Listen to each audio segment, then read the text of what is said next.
Même si nous avons quelques soucis en ce moment à unir notre continent autour d'un projet économique et politique, la musique a toujours traversé allègrement nos frontières.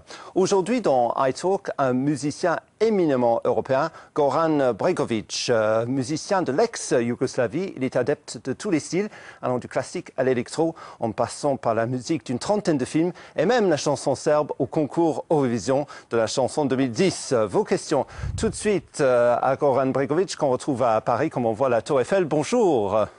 Bonjour. Alors, si vous êtes confortablement assis, vos questions rapides, vos réponses rapides, tout de suite. Ok. Dag Goran Bregović, ik ben Natacha de Bruxelles. Salut, je suis Natacha de Bruxelles. Vous êtes un des grands représentants de la musique des Balkans. Pensez-vous que grâce à votre grande popularité en Europe, vous avez aussi contribué à l'image que l'on a de la région des Balkans? Alors, identité nationale, vaste thème. Qu'est-ce qu'on peut faire avec la musique?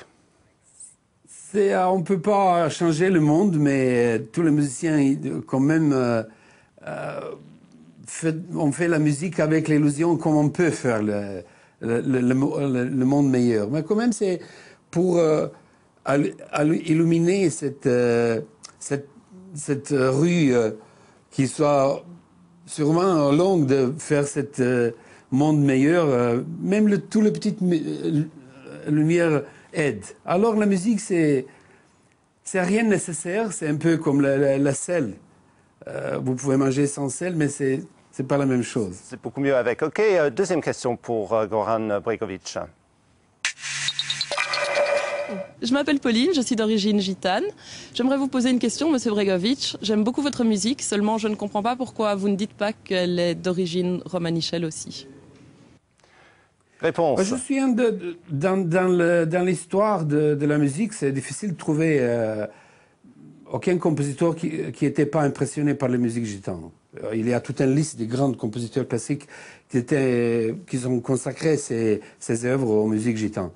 Moi, j'étais depuis toujours avec les gitans et beaucoup influencé par les gitans. C'est le nom de mon dernier disque qui va sortir à fin de février s'appelle Champagne for Gypsies, où je vais saluer à cet talent qui a donné aussi beaucoup à ce monde. Et je pense qu'on n'est pas très loin qu'un jour, l'Europe, elle va dire que la culture gitane a laissé une trace forte dans notre culture. C'est de Madre Teresa qui avait le sang gitan jusqu'au Elvis Presley, Charlie Chaplin et beaucoup de monde. OK, parfait. Troisième question dans iTalk. Bonjour, je m'appelle Daphné, je viens de Grèce et je voulais vous poser une question en étant aussi musicienne, j'étudie le jazz et je voulais un peu connaître votre opinion sur comment devenir un bon musicien connu internationalement et pour pouvoir faire la musique de qualité que vous aimez faire et pas être obligé de faire de la musique commerciale de merde pour pouvoir survivre. Votre recette, s'il vous plaît, Goran Bregović. Le problème, la jolie chose avec la musique, c'est un langage. C'est le premier langage humain. La science dit que c'est le premier langage humain. C'est pour ça que ça communique aussi facile. Si vous parlez bien cette langue qui s'appelle musique, c'est facile à communiquer. Mais il y a un autre problème, que tous les compositeurs depuis toujours étaient locaux. Parce que c'est comme la musique vient d'un endroit beaucoup plus profond que la langue. Vous pouvez écrire sur la langue étrangère. Kundera, il écrit en français, ou Salman Rushdie, il écrit en anglais. Mais le compositeur, s'il veut sortir la vraie musique honnête, il doit aller beaucoup plus profond. Alors, malheureusement, on est tout local. OK. Tout d'un coup, ça devient international, mais on ne sait pas pourquoi. OK, question suivante pour Goran Bregović. Salut, mon nom est Ronald, je suis belge de Bruxelles. Je voudrais savoir si vous vous êtes beaucoup détourné de vos racines lorsque vous avez commencé à faire de la musique. Ah ben ça retombe bien, c'est justement ce que vous disiez avant. Est-ce qu'il faut, quitter ses racines? Pas vraiment beaucoup. Pas vraiment beaucoup. J'ai commencé comme le musicien de bar de striptease. Alors, depuis tout début, c'est comme le Dieu m'a envoyé le message, tu vas t'amuser, ce que tu avais fait. Alors, je m'amuse avec ce que je fais toute ma vie. Et ça, je pense, c'est le plus important racine de chaque art.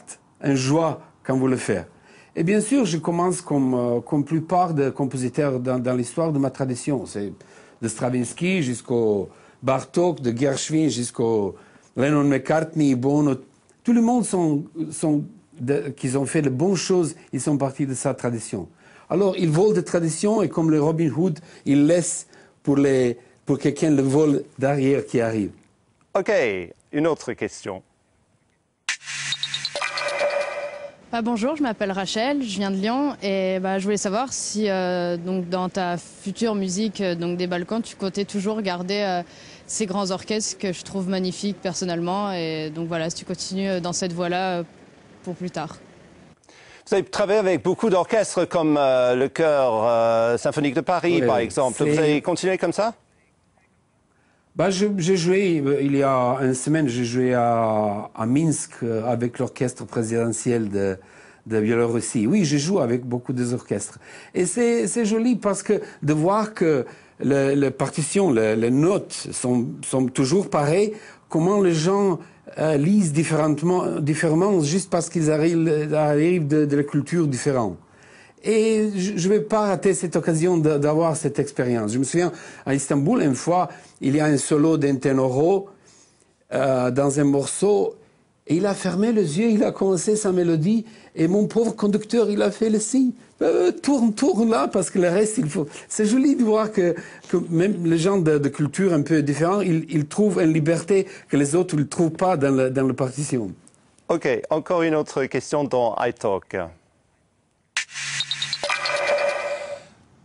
Salut Goran, je m'appelle David, je vis à Madrid. J'aimerais savoir quand est-ce que ton nouvel album va sortir. Il y a 6 ans, j'ai assisté à un de tes concerts à Florence. Il me tarde d'écouter de nouveaux morceaux, alors dépêche-toi, à bientôt. Visiblement un fan, alors un scoop. Oui. OK, le nom de mon dernier disque, c'est Alcohol. Et il y a 2 parties. La première partie, Slivovica, était déjà dehors il y a plus d'1 an. Et la deuxième partie, Champagne for Gypsies, soit dehors à la fin de février. Et après ça, j'ai une commission pour un opéra. Et alors, pour le septembre de 2013, je vais faire un Orfeo. Alors ça sont mes projets pour le futur. Dernière question depuis le Parlement européen ici. Qu'est-ce qu'on peut faire? C'est une question qu'on a reçue sous forme écrite. Qu'est-ce qu'on peut faire pour rendre la musique classique moins snob? Brièvement, s'il vous plaît. Mais de bonne musique, c'est jamais snob. Je crois pas à ça. La bonne musique classique, c'est pour tout le monde. Tout le monde connaît de bonne musique. Mais les snobs, ils vont peut-être écouter un truc que tout le monde ne connaisse pas parce qu'il veut être exclusif. Mais je pense que tous les bonnes musiques, si c'est classique, si c'est hip-hop, ils passent les frontières faciles. Merci beaucoup, Goran Bregović, en multiplex depuis Paris. Merci à vous et on vous retrouve bientôt pour un autre iTalk depuis le Parlement européen ici à Bruxelles. À bientôt.